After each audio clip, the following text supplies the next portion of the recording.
Aujourd'hui, il y a de nombreuses mises à jour importantes en provenance de la direction de Soumy. Ici, le long de la frontière de Soumy, les forces ukrainiennes ont attiré les unités russes dans des contre-attaques, puis ont suivi leur mouvement jusqu'à des bases de rassemblement cachées à travers la région de Koursk. Une fois leur position révélée, les batteries HIMARS ont frappé fort, infligeant des coups dévastateurs aux concentrations de troupes, aux postes de commandement et aux infrastructures essentielles à l'offensive prévue par la Russie. Plus de 50 000 soldats russes ont été déployés dans la région de Koursk, le long de la frontière nord avec Soumy, ce qui indique clairement des préparatifs pour une offensive à grande échelle. Les commandants ukrainiens sur place ont confirmé ce renforcement, notant que ces forces sont préparées pour des opérations de grande envergure visant à percer les défenses de la région de Soumy. Cette concentration massive de forces russes ici souligne leur conviction qu'ils peuvent encore obtenir la victoire grâce à une supériorité numérique écrasante et à des offensives renouvelées. Pour neutraliser cette menace autant que possible, les Ukrainiens devaient éliminer ces grandes concentrations de forces avant qu'elles n'aient l'occasion de se déplacer vers la ligne de front. Pour ce faire, les Ukrainiens ont lancé des attaques sur le flanc et de Tyotkino afin de forcer un redéploiement russe et d'éloigner les forces de la ville elle-même.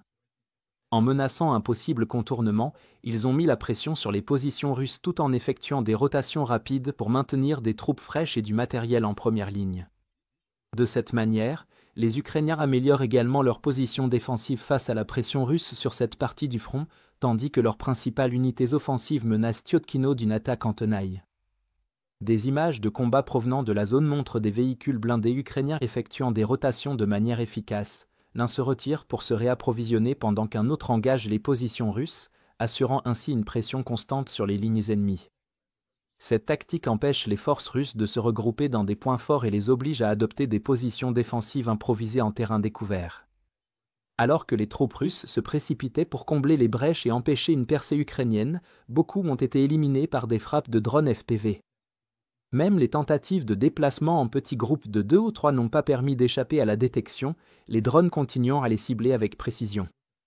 Mais surtout, les Ukrainiens ont suivi ces mouvements, révélant l'emplacement des concentrations de troupes russes et des postes de commandement, ouvrant ainsi la voie à des frappes ukrainiennes dévastatrices. Ces renseignements cruciaux ont permis aux équipages de HIMARS de verrouiller leurs cibles et de frapper simultanément plusieurs bases militaires russes. Des images confirment que l'Ukraine a touché 2 points de déploiement russes à LGOV et Rilsk, tandis que des habitants locaux signalent un grand nombre de blessés parmi les soldats russes évacués après les frappes. Les Russes ont également été aperçus en train de rassembler leurs forces dans un hôpital abandonné, le bombardement ayant complètement détruit le bâtiment et tous les soldats russes qui s'y trouvaient. Les Ukrainiens ont également ciblé des postes de commandement russes afin de perturber les préparatifs offensifs russes et d'infliger de lourdes pertes.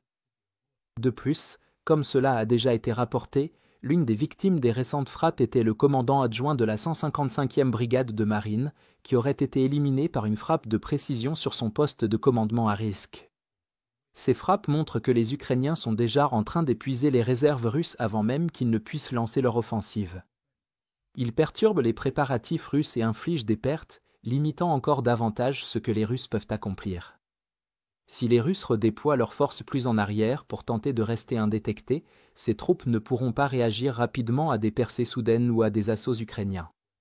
Cela place les Russes devant un dilemme particulièrement difficile, soit ils devront stationner leurs forces beaucoup plus en retrait, soit ils devront encaisser les coups portés par les équipes de frappe ukrainiennes, en misant sur le fait que leur nombre suffira à réaliser une percée malgré les lourds dégâts.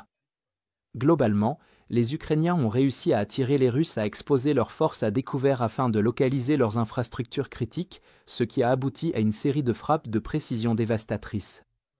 L'intensification des assauts ukrainiens lors de l'incursion à Tyotkino obligera inévitablement les Russes à déployer davantage de troupes dans cette zone, exposant ainsi de nouveaux points de concentration de forces à l'observation et aux frappes ukrainiennes. Alors que les Ukrainiens continuent de mener des reconnaissances derrière les lignes russes, d'autres frappes semblent inévitables. De plus, alors que les Russes subissent des contraintes logistiques en déployant et en concentrant autant de troupes, tout mouvement deviendra quasiment impossible à dissimuler. Enfin, nous lançons officiellement notre toute première vente d'été. C'est la meilleure occasion de soutenir notre journalisme indépendant ukrainien tout en bénéficiant d'une énorme réduction de 50% sur votre abonnement. Comme vous le savez, cette vente intervient à un moment très difficile pour l'Ukraine. C'est pourquoi, en ce moment, votre soutien est plus important que jamais. En vous abonnant, vous soutiendrez non seulement nos efforts, mais vous aurez également accès à nos analyses exclusives, à des synthèses complètes de tous les fronts, ainsi qu'à des vidéos sur la géopolitique stratégique. Si vous souhaitiez nous soutenir mais n'en aviez jamais eu l'occasion, c'est le moment idéal pour faire la différence. Alors, consultez le lien dans la description pour rejoindre notre cause et devenir un membre exclusif de notre communauté. J'apprécie sincèrement toutes les personnes qui ont décidé de nous rejoindre, votre soutien compte énormément pour nous.